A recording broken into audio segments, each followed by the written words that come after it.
പുറത്തു വരുമ്പോൾ എല്ലാ യുവ നേതാക്കളും വളരെ സജീവമാണ്. നമുക്ക് കൂടെയുള്ള കരളായി പഞ്ചായത്തിലെ ഒരു യുവ നേതാവാണ്. എന്താണ് പേര്? ഇർഷാദ്. കരുളായി പഞ്ചായത്തിൽ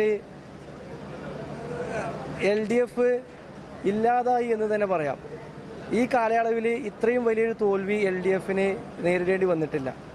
11 വാർഡ് UDFും 6 വാർഡ് LDFും ആ നിലയിലാണ് UDF വിജയിക്കാൻ സാധിച്ചത്. കഴിഞ്ഞ പ്രാവശ്യത്തെ UDF ഭരണസമിതി ശ്രീമതി ജയശ്രീ അഞ്ചേരിയുടെ നേതൃത്വത്തിലുള്ള UDFിൻ്റെ ഭരണസമിതിയുടെ മികവായിട്ടാണ് ഞങ്ങൾ ഈ വിജയത്തെ കാണുന്നത്. കൂടാതെ ഞങ്ങളുടെ പ്രിയ നേതാവ് ഇസ്മായിൽ മൂത്തേടം, അദ്ദേഹത്തിൻ്റെ അപാരമായ കഴിവ്, അദ്ദേഹത്തിൻ്റെ ഒരു വികസനം, അദ്ദേഹത്തിൻ്റെ ഒരു സഹായം കൂടി ഞങ്ങൾക്ക് ലഭിച്ചതിൻ്റെ ഒരു നന്ദി സൂചകമായിട്ടാണ് ഈ ഒരു വിജയം ഞങ്ങളിലേക്ക് വന്നിട്ടുള്ളത്. ഈ സമയത്ത് UDFന് വോട്ട് നൽകിയ പ്രിയ വോട്ടർമാർക്കും അതുപോലെ തന്നെ ഞങ്ങളെ സഹായിച്ച ഞങ്ങളുടെ നേതാക്കന്മാർ, അതുപോലെ തന്നെ ഞങ്ങളുടെ പ്രിയപ്പെട്ട ഇസ്മായിൽ സാഹിബ് അടക്കമുള്ള ആളുകളോട് ഒരു നന്ദി പറയാൻ ഈ സമയം ഈ ഒരു അവസരം ഉപയോഗപ്പെടുത്തുകയാണ്. നമ്മുടെ കൂടെ ഉണ്ടായിരുന്ന യുവ നേതാക്കൾപ്പെട്ട ഒരാളായിരുന്നു. ഇനിയും തെരഞ്ഞെടുപ്പ്